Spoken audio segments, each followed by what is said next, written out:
When I was a kid, I was a goddamn shut-in, alright? I didn't like football, I didn't like football, I didn't like Canadian football. No, what I liked to do as a kid in the early to mid-2000s was scrounge around on the fucking internet.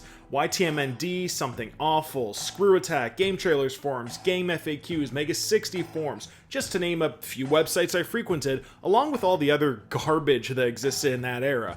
I remember me and my buddies would find Disturbed and Slayer forums just to troll around on. God damn, I was a fucking loser. That was back in the good old days. It was before social media homogenized the internet, made everything feel the same. It was the Wild West back in the day, for lack of a better term, and boy did I love it. Now, Hypnospace Outlaw, a game all about scrounging the fucking internet, just makes me feel like a goddamn shut-in fucking loser. Hypnospace Outlaw, developed by Tendershoot. The year is 1999, and Hypnospace, developed by Merchantsoft, is the hot new thing. Users simply strap the Hypnospace headband onto their heads, and they are transported to the wonderful realm of Mac OS 8, Hypno OS, where they're able to customize their graphical user interface, play games, and, most importantly, troll around Hypnospace.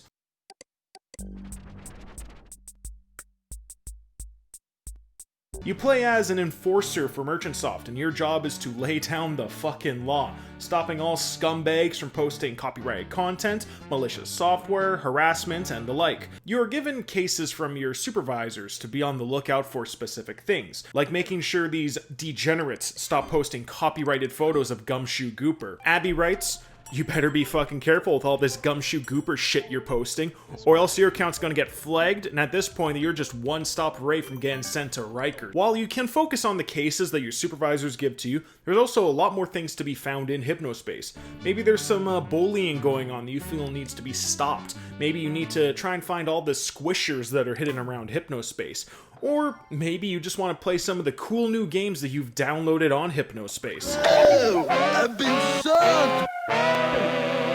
The game uses a lot of great gameplay mechanics such as bookmarking web pages, searching in a search bar, clicking on hyperlinks, clicking on highlighted tagged words within web pages. It really makes you feel like you're playing Google Chrome. But just the animations, the sounds, the way everything's presented with the gameplay makes these menial tasks such as bookmarking web page or laying down the law on someone a really fun thing to do. It's kind of like Papers, Please in a way. They give you this very simple, very whatever gameplay mechanic, but manage to make it fun somehow. Now the game bills itself as a puzzle game, but I don't feel that describes itself in the best way. Yes, you're solving puzzles in the game, but all the puzzles are based around you exploring Hypnospace. It really isn't your typical puzzle game. You're not fucking dropping Tetris blocks on shit or connecting lines or some shit like that. Here's a quick example. One of the cases in the game is you gotta find out who is accepting payment in the form of Kappa Cash, a type of currency that is not allowed to be used in Hypnospace.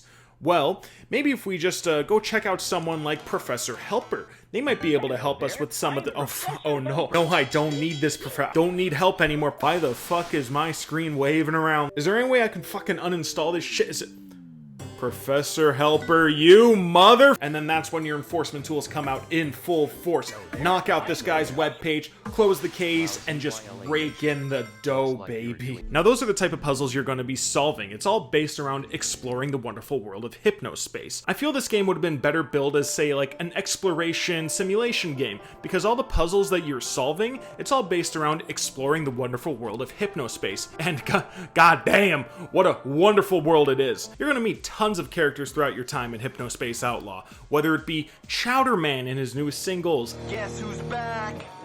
I know you missed me. Crunch is here. There ain't no way. Icicle Kid and his cool punk songs. Zane Rocks 14. Fucking goddamn piece of shit. Zane Rocks 14. There's a lot of different characters and people you're going to be meeting in Hypnospace. They're the people that are well versed and know how to make a very good webpage, as well as the people that have no fucking idea what they're doing, making these horrific pages, spreading conspiracies such as a beef brain. And while there is little to no interaction with any of these characters, you fall in love with just going through their web pages. And these aren't static pages either. As you play through the game, the pages will update. Some pages that were once blank will will be filled out. People will react to what you're doing in Hypnospace. The more you flag Gumshoe Gooper posts, the more that people will start to rise up and just post Gumshoe Gooper everywhere. And these jokers just think they can stop. People will change screen names, such as Icicle Kid turning into Drip Boy's Hole. Updates will happen, say with the hunt for Tall Green. Have you seen him? He looks like this. I love that. The game really makes Hypnospace feel like a living place. Speaking of living, the Freelands.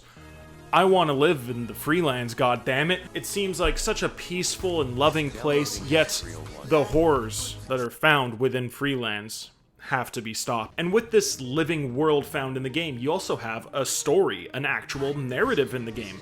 I don't want to spoil too much because the story does come at you fast and unsuspecting, but it is a very good story, sort of focusing around the importance of archival work on the internet and the pitfalls of these mega corporations running a free and open space, such as the internet or, in the video game, Hypnospace. Something that you don't have to worry about in the Freeland. The main narrative is a pretty good story overall, but the best stories are found just throughout Hypnospace. And these stories can range from a single page, updating multiple times to talk about the progression of a certain character, or could be something as simple as learning about the popular sport tennis. I love tennis, but apparently there was once a sport called tennis? That sounds like horse shit to me. And throughout your time trolling Hypnospace, you will have music to accompany you, and this ranges from some classics such as previously mentioned Chowder Man, some alright tunes from previously mentioned Drip Boy, and then just absolutely fucking deranged shit. Downloading Professor Helper. Like, this shit isn't anything I will listen to outside the game, but it works perfectly in the game. And some of these songs, specifically the deranged ones, had me laughing. And that is really the thing that I want to drive home about this game. It is one of the funniest games I probably have ever played. Everything surrounding the game, the aesthetics, the music, the writing, just everything about the game works so harmoniously in a way that's just absolutely hilarious. I had a big dumb smile on my face throughout the whole time playing this game. Just like I mentioned previously, the stuff with the Trennis page, the stuff with Tall Green, Drip Boy's Hole, all the fungus stuff, the saga of Zane Rocks 14. There's so much just creative and funny stuff in this game that I have not been this happy, grinning fucking ear to ear playing a game in such a long time. There were some slight problems I had with the game. Some of the gameplay when it came to navigating Hypno OS was a bit tedious, but it makes sense since it's an old OS. And the later portion of the game I found wasn't as strong as the beginning, but overall, the game is absolutely wonderful. I haven't played a game like this in such a long time that just had me smiling and happy my entire time playing through it. The game is currently on Xbox Game Pass at the time of recording, but it is definitely worth buying on its own. Support the developer of this game. You don't get gems like this game very often. Now, if you excuse me, I shall return to my home. The home of the free lands. Overdrive, thoughts are running through my mind. Just a